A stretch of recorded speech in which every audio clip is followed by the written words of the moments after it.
Number 1008.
In Judaism, of writing stories about stories in the Bible.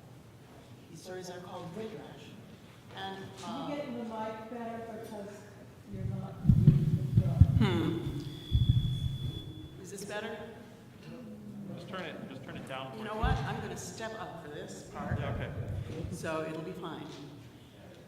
A rabbi wrote a modern collection of midrashim. And this story is from that collection. This is a story about Adam. When God created Adam, and he came to, woke up, whatever, he was absolutely astonished at everything. The birds that were beautiful and sang, and the water that rippled in the stream, all the animals were wonderful, the smells of the flowers, everything. But the thing he liked best was the sun. He couldn't touch it, so he knew it was far away, but it warmed his face when he turned his face to it. And that pleased him very much. And so he went about his day, getting to know the animals better, enjoying the sun, enjoying the sounds and the smells and the tastes of everything. He noticed that the sun was moving, but he didn't realize that it was starting to disappear. And the sun disappeared and it got dark. And he didn't understand what had happened. He was terrified. And it was cold, and it was dark. The animals were frightened too. So they all huddled together, worried, facing where the sun had disappeared, hoping it would come back. Well, he fell asleep. And suddenly he felt warmth on the back of his neck. The sun was coming up, not from where it disappeared, but from the other side. And it was warm and it was wonderful. They were all very, very happy. But they noticed that towards the end of the day, I guess, the sun was going down and they wanted to stop it. So they built a big barrier. The elephants brought trees and the monkeys brought coconuts and bananas, even the ants brought sand. So they could build a barrier to keep the sun from disappearing, but it did anyway. It disappeared the same way. And again, they were frightened because they didn't know what was happening. So God came to reassure them that it was okay. He said, that's how we measure time, is by when the sun sets and when it rises again. The time between the sun setting and it setting the next day is called one day. And when we have 7 of those days, we call it a week. And when we have 4 of those, we call it a month. And when we have 12 of those, we call it a year. Well, Adam was much comforted by that, knowing that there was all this time was going to keep going on for a while, and he'd keep seeing the sun. And so he and the animals went about their daily chores, getting to know each other, taking care of the garden, all that stuff. And he kept track. Every time the sun went down, he made a mark. And one day he realized it was the 11th month, the 4th week, the 7th day of the 4th week. So when the sun went down that night, time was over, and it would never come up again. And again, he called all the animals to him. And he talked to them, and he said, this is it. We've had a good time here, but time is running out. And what I want is to tell you that if I've done anything to offend any of you, I apologize, and I ask for your forgiveness. And the animals said the same back to him. And the sun set, and he lay down in the dark. And God came and said, no, you don't understand. And he heard God continuing to count. 10 centuries is a millennium, 10 millenniums. And he said, oh, the sun is going to keep coming up. And tomorrow is the first day of the first year, of the second year. Yesterday was the last day of the first year. And he was so grateful that God made enough time that it would just keep going on for him. Thank you.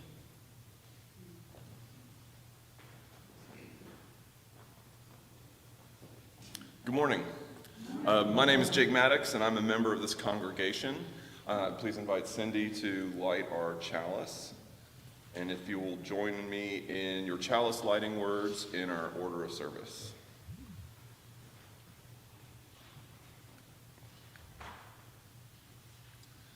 We light this chalice, symbol of our Unitarian Universalist faith, to remind us to connect in spirituality and service, to care for each other and the world, and to create loving community. Welcome to worship in the Unitarian Universalist Church of Greensboro. Unitarian Universalists believe that each person has a trustworthy relationship with the Spirit, with the Holy, with the source of all life, with what some call God, though we name it and know it differently from one another. And we believe that because we are interconnected, nobody is free until we all are free. So we strive to build beloved community here on earth, in our fellowship with one another, and in our work for justice. Whether today is your first or your 1000th Sunday in our midst, we are stronger because you are with us. We are one people of many beliefs, many origins, sexualities, and genders. We are all growing, all learning, all loved. Our ministry team here at UUCG is Sadie Lansdale, our minister, Cindy Dillard, our director of children's and youth ministry, Julie Hamilton, our congregational administrator, and Colin McCrae, our director of music.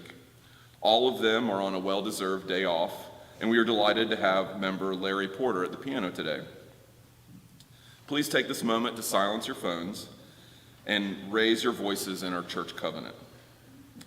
A covenant contains the promises that we make to one another in response to the great gift of living, holding ourselves to these holy aspirations. Will you please join me now in our church covenant? We, the members of the Unitarian Universalist Church of Greensboro, do covenant to promote a search for personal meaning, respecting the individual truth in a community process of quest, Speak and act with caring courtesy and love, thereby maintaining emotional, physical, and spiritual safety for all. Support UUCG and denominational efforts with our resources. Combat injustice while promoting equality. Nurture our children on their spiritual journey, and hold ourselves to this covenant, especially during times of conflict and disagreement. Thank you. Now, would you please rise in body or in spirit for our opening hymn, number 57, in the gray hymnal, All Beautiful the March of Days.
If you're joining us online, I want you to say hello to each other online.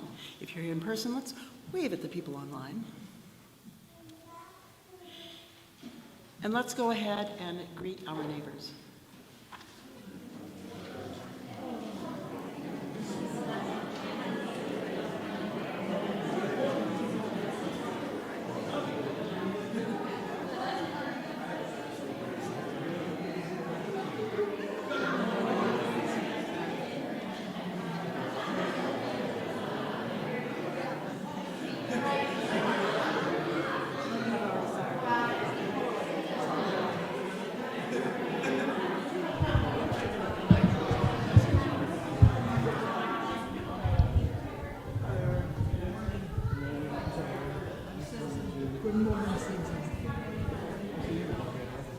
Yes. How's it going?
I'm Marie Hauk. I am also a member of this congregation. Michelle Lee is homesick with COVID, so she is not here this morning. How beautiful it is to be together. Okay, can you hear me better now? All right, sorry about that. How beautiful it is to be together. We gather in gratitude this morning, turning our hearts to thanks and praise for the gift of living in the presence of the Spirit that animates all life, and in the knowledge that we are powerfully, profoundly connected to all that is, all that has been, and all that will be. During these few moments of silence, you can focus on something you're grateful for, someone you're remembering especially today, or just the sensation of your chair supporting you. Find a comfortable place in your seat and take a few easy breaths as we settle into our silence.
What echoes in your heart?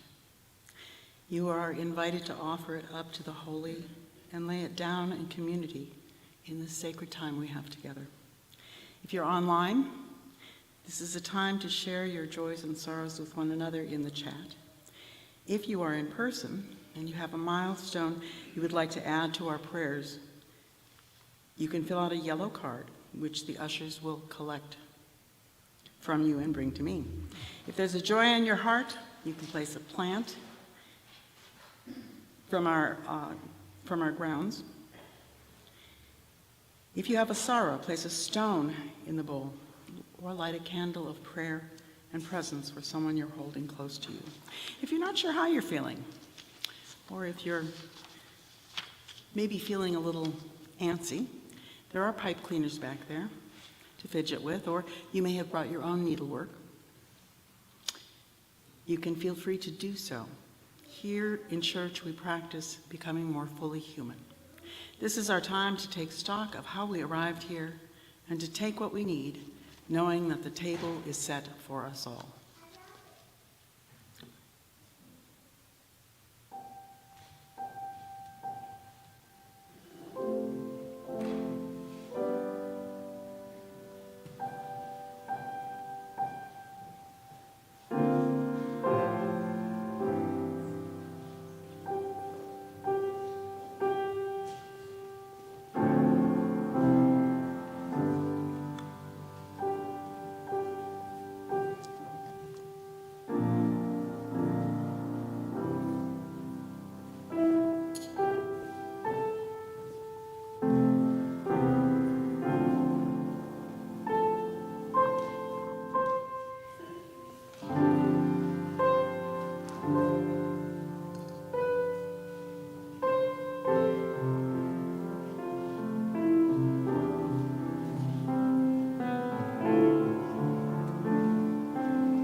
Will you join me in prayer and in presence?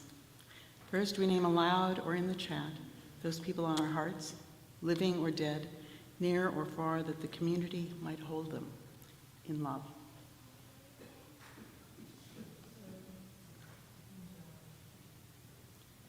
Jacob.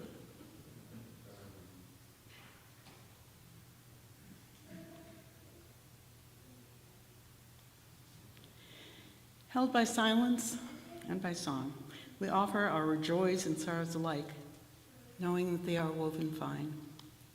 Laura Redden says she has decided to become a member of this congregation during the coming year. And where are you?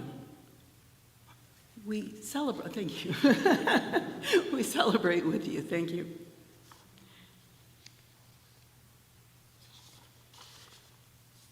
I have these backwards.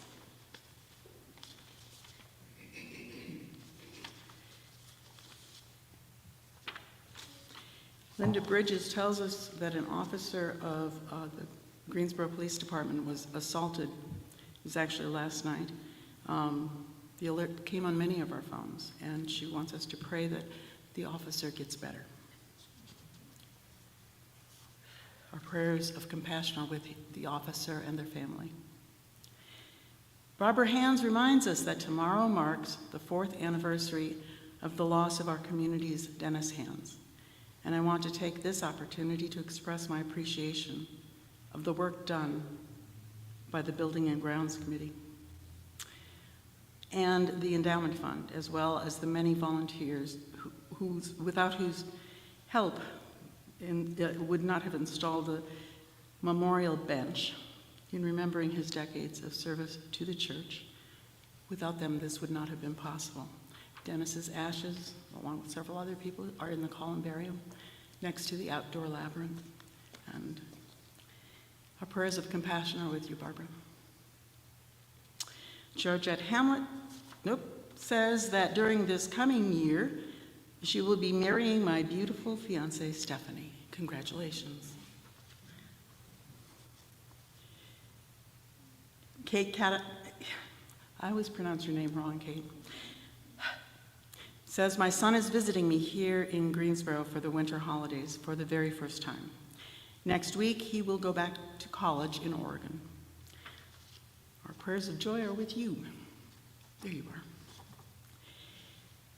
Taylor says, they are happy my mother and family are better today than they were yesterday. Getting better is always better. And Linda Bridges tells us that she has been ill for the last 4 months. Finally, after many tests, an answer seems to have been found. Treatment is relatively simple. There is a 45% chance of recurrence, and this is hopes for being better, hopes for being one of the 45% for whom it does not recur. And Linda, we share your joy in finding out what's wrong and our hopes that the treatment will work well.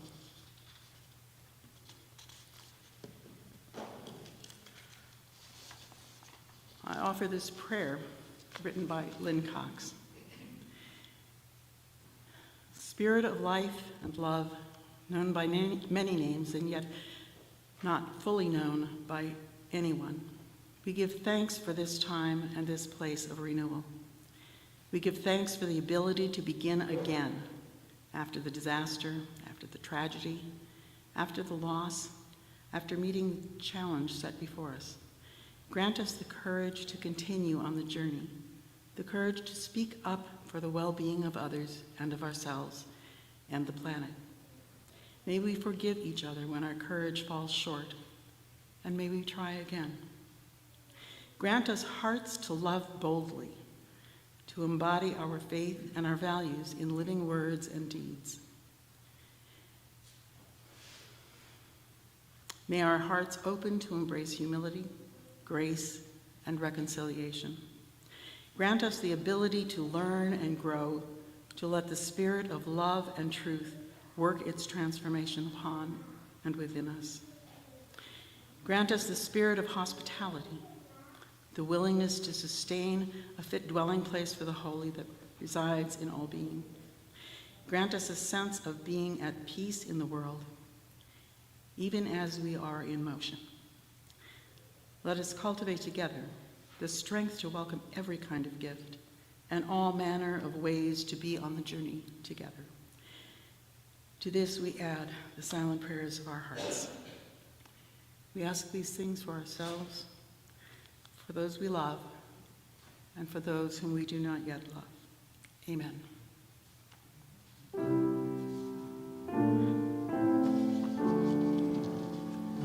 May I be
This is our annual Labyrinth service, an opportunity for people of all ages to experience walking in the labyrinth in the company of others.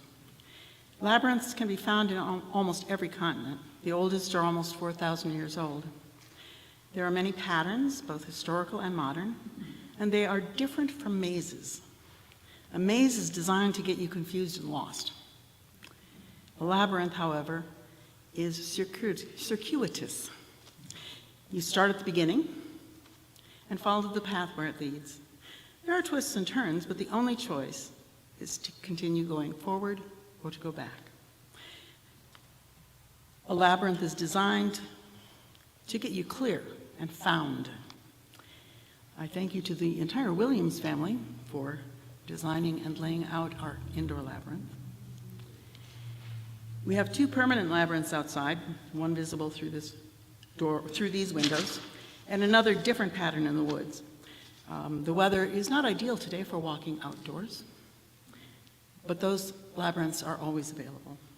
We also have finger labyrinths on the back and some paper labyrinths. You are welcome to try them, passing them on to others when you're through. The large double wooden one can be used with both hands, which is an interesting experience, or be shared by 2 people at once. The paper labyrinths are yours to take home and keep if you would like them. We move through a labyrinth in 3 stages. Release, walking into the labyrinth. Receive, reaching the center. Return and walking out and reconnecting with the world. We've provided slips of thin paper. If you'd like to write something or just think something onto the paper, to place in the water when you reach in the center, this paper dissolves and is biodegradable. When Adam thought they'd reached the end of time, he offered apologies for anything he might have said or done or hurt anyone. But you can use whatever you would like to release from 2003. Also in the center, there are pebbles, well, shiny things, to carry back out into 2024. It can represent something you need, like persistence or hope, or remind you of the wisdom of realizing of whatever realizations you found walking the labyrinth. Find your own natural pace. Be mindful of the people around you, and remember, the labyrinth is a two-way street. You may be focused and keeping your eyes cast down, or you may feel moved to smile as you pass and meet each other's eyes. Do what is natural for you. You may find it helpful to pass in the turns or to let others pass you. There is no right or wrong way to walk a labyrinth. We're going to hold this sacred space for each other without overwhelming expectation or judgment. Near the end of our time together, we'll sing our closing hymn, number 1037, We Begin Again in Love. If you are still walking, continue to walk. There is no hurry, and you will be in the right place in your journey. This morning, we'll start our walk by energizing the labyrinth, moving to some fast-paced music, dancing, skipping, etc. Those of you who prefer moving quickly, especially children, but anyone who likes to move in a hurry, is invited to participate in this energizing part of the walk. You will notice when the music changes to something more contemplative. Those of you who prefer a slower walking pace will want to make your way towards the entrance then. And Jake will be there to invite you into the labyrinth when it is your turn. Logan, if you would start our music, please. And anyone who wants to run the labyrinth is welcome to do so.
remain silent when a single voice would have made a difference.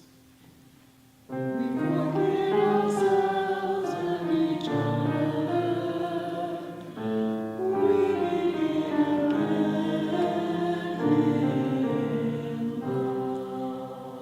For each time that our hearts have made us rigid and inaccessible. We forget ourselves and each other.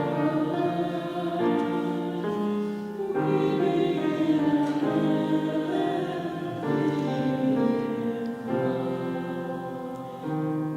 For each time we have struck out in anger without just cause.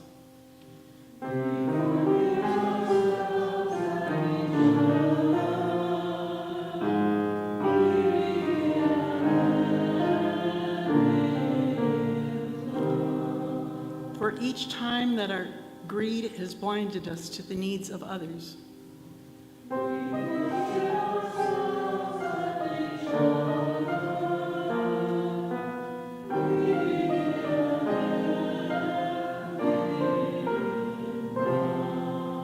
For the selfishness that sets us apart and alone.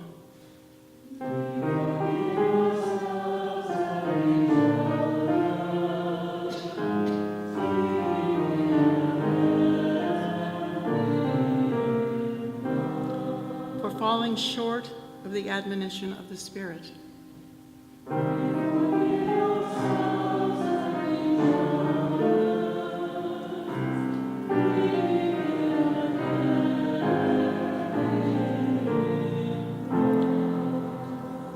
For losing sight of our unity.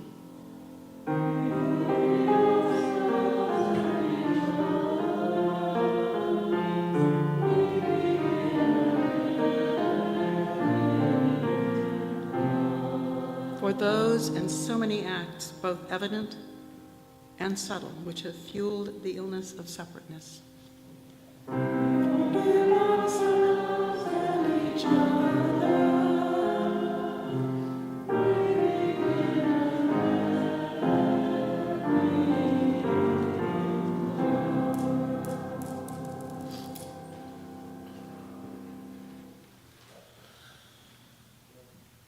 Our offering this month is split with the minister's discretionary fund. Needs are high. We help with medical bills, rent, groceries. We stave off hunger. We get people their meds. We forestall eviction. We provide a rest and respite from financial distress until the paycheck comes in, and you make this giving possible. If you'd like to make a contribution for our offering to be split with the minister's discretionary fund, you can do so at the link in the description of this video. You can text GIVE to the number in your order of service. You can also mail a check. Ushers will come forward to collect the offering, which will now be gratefully received. From you I receive, to you I give, together we share, and by this we live.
Now will you please join me in our chalice extinguishing words.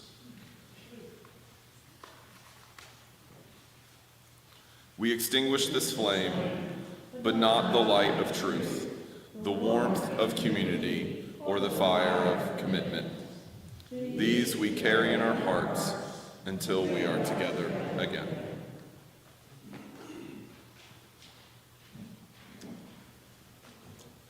I have no announcements this morning, except that there will be no adult faith formation following the service because Michelle is the one who can teach you more about labyrinths, and she's not here.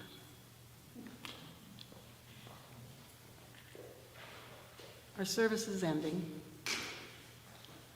I invite you to leave this place letting go of the things that you need to let go of and begin again in love. Please join me, stand as you're willing and able to place your hands over your heart and sing our benediction hymn from this house.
I also invite you to stay and listen to the postman.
Thank you.